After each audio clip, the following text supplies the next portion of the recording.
In life, every man has twin obligations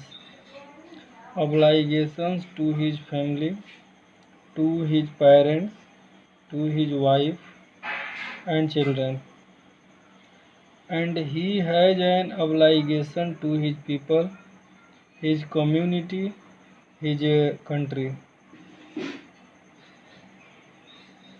इसमें Mandela बताते हैं कि हर आदमी के जीवन में, एवरी मैन जीवन में जो है ट्विन ऑब्लाइगेशन की बात करते हैं। जैसे एक दोहरा दायित्व, ऑब्लाइगेशन, रिस्पॉन्सिबिलिटी। जैसे पहली रिस्पॉन्सिबिलिटी, पहला दायित्व तो उसके अपने परिवार, फैमिली, पेरेंट्स, वाइफ और चिल्ड्रन, बच्चों के प्रति होती है। ही हैज़ एन ऑब्लाइगेशन टू, दूसरी उसकी जो रिस्पॉन्सिबिलिटी होती है वो उसके अपने पीपल, कम्युनिटी, कंट्री के लिए होती है। इसमें अपने लोग, अपना समुदाय या अपना देश आता है। तो इस तरह से ट्विन ऑब्लाइगेशन की बात उन्होंने की है। वो आगे बताते हैं कि in a civil and human society each man is able to fulfil those obligations according to his own inclinations and abilities. तरह की in a civil and human society, एक सभ्य और मानवीय समाज में, ये एक हर आदमी के लिए, ईच मैन, हर आदमी के लिए पॉसिबल है, संभव है कि वो अपनी रुचि, इंक्लिनेशन, डिजायर्स और अपनी एबिलिटी के अकॉर्डिंग इन ऑब्लाइगेशंस को, इन उत्तरदायित्व को वो पूरा कर सकते हैं। किंतु आगे बताते हैं कि but in a country like south Africa it was almost impossible for a man of my birth. Notice करेंगे इस वर्ड पे, माई बर्थ की बात कर रहे हैं एंड कलर की बात कर रहे हैं। कह रहे हैं कि ऐसे लोगों के लिए जो साउथ अफ्रीका में रहते हैं, जिनका जन्म साउथ अफ्रीका में हुआ है और वो श्वेत नहीं है बल्कि अश्वेत है, जो मंडेला भी अश्वेत थे, तो अश्वेत है, ब्लैक है। फुलफिल बोथ दोज ऑब्लाइगेशन, उसके लिए ये दोनों दायित्वों को पूरा करना इम्पॉसिबल था, असंभव था। तो बताते हैं मंडेला कि साउथ अफ्रीका जैसे देश में जो व्यक्ति अश्वेत हो, कलर्ड हो, उसके लिए ये ट्विन ऑब्लाइगेशन है, ये पूरा करना असंभव है, संभव नहीं है। In South Africa a man of colour who attempted to live as a human being was punished and isolated। Word isolate करना, अलग कर देना, सबसे अलग करना, निर्जन जगह पे छोड़ देना। करें कि साउथ अफ्रीका में ए man of colour, A man of colour का मतलब होता है जैसे कलर्ड पीपल। तो कलर्ड पीपल जो है, अगर वो ये प्रयास करता है कि एक ह्यूमन बीइंग, एक मानव की तरह जिए, एक ह्यूमन बीइंग की तरह जीने का अगर वो प्रयास करता है तो उसको सजा दी जाती और उसको सबसे अलग कर दिया जाता। In South Africa a man who try to fulfil his duty to his people was inevitably rived from his family and his home and was forced to live a life apart. कह रहे हैं कि south Africa जैसे देश में अगर कोई आदमी, कोई भी व्यक्ति, ए मैन, जो ये प्रयास करता है अपने ड्यूटी को, अपने दायित्व को, अपने लोगों के प्रति जो उसकी ड्यूटी होती है उसको अगर पूरा करने का प्रयास करता है, तो निश्चित रूप से उसको उसके परिवार और उसके घर से अलग कर दिया जाता है और उसे एक सबसे अलग, ए पार्ट, सबसे अलग जीवन जीने के लिए विवश कर दिया जाता है, फोर्स्ड हो जाता है, विवश हो जाता है। उसको उसने लिखा है कि Twilight existence of secrecy and rebellion, यानी उसका लाइफ एक डीम रोशनी की तरह होता है, जिसका जो अस्तित्व होता है वो सीक्रेसी और रिबेलियंस, कहीं सबको पता ना हो, सीक्रेट होता है, और दूसरा वो रिबेलियन हो जाता है, विद्रोही स्वभाव का होता है।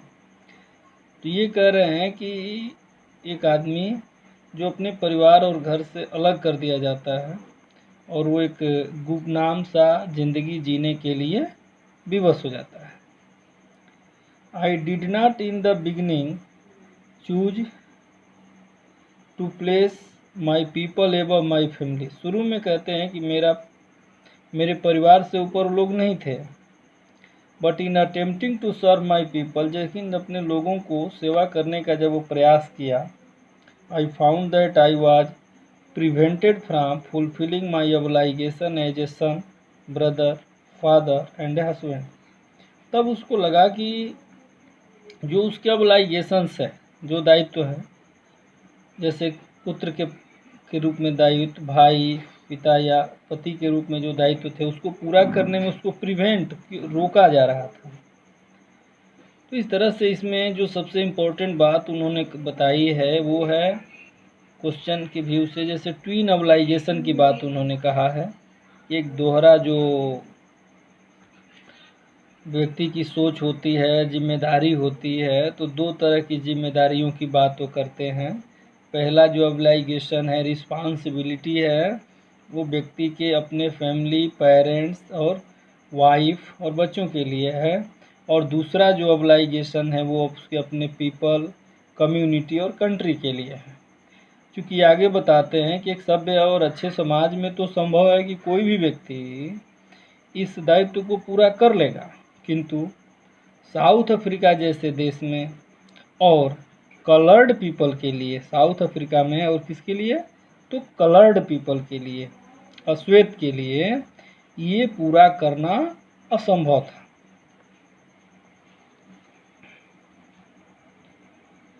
आई was not born with a hunger to be free, I was born free. ये कह रहे हैं कि उनका जो जन्म हुआ, to with a hunger to be free, ये आज़ाद होने की चाह या इच्छा लेकर के उनका जन्म नहीं हुआ, बल्कि कह रहे हैं कि ही वॉज बॉर्न फ्री, उनका जन्म ही स्वतंत्र हुआ था। Free in every way that I could know, हर तरह से स्वतंत्र, जैसा कि वो जानते हैं। क्या क्या उन्होंने बताई है आज़ादी के लिए, जैसे free to run in the fields near my mother's hut, free to run mother's hut, कह रहे हैं कि अपनी माँ के जो झोपड़ी थी, घर था, उसके आसपास दौड़ने की आज़ादी, रन इन द फील्ड्स। कह रहे हैं कि free to swim in the clear stream that run through my village. दूसरा कह रहे हैं कि उनके गांव में जो एक नदी बहती थी उसमें तैरने की आज़ादी। Free to roast mealies under the star, शाम के समय बैठ कर के और जैसे मिलीज बेक्ड कार्न, मकई या मक्के के रूप में ये यूज होता है, वर्ड को भूनने की आज़ादी। And ride the broad backs of slow moving bulls, धीरे धीरे जो चलते हुए बैलों के ऊपर बैठने के। तो इस आज़ादी की उन्होंने बात बताई है कि वो स्वतंत्र थे किस मामले में, तो to run in the field, to swim in the river, to roast mealies and to ride on bulls. As long as I obeyed my father and abided by the custom of my tribe, correct, जब तक मैंने अपने पिता की बात मानी और उस जनजाति की जो एक कस्टम थी, परंपरा, रीति रिवाज था, उससे जुड़ा रहा। I was not troubled by the laws of man or god, तो न तो मुझे आदमी के नियम द्वारा परेशान किया गया और न ही भगवान द्वारा बनाए गए नियम के अनुसार मुझे परेशान किया गया। तो इसमें एक बालक के रूप में उनकी जो आज़ादी थी, उस आज़ादी को उन्होंने, मंडेला ने बताया है। और उन्होंने ये कहा है कि उनका जन्म with a hunger to be free नहीं हुआ था, बल्कि बॉर्न फ्री, स्वतंत्र उनका जन्म हुआ था।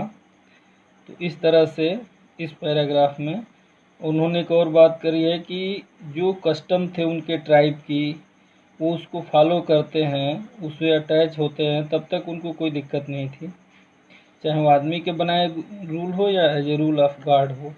लेकिन बाद में उनको परेशानी होने लगती है।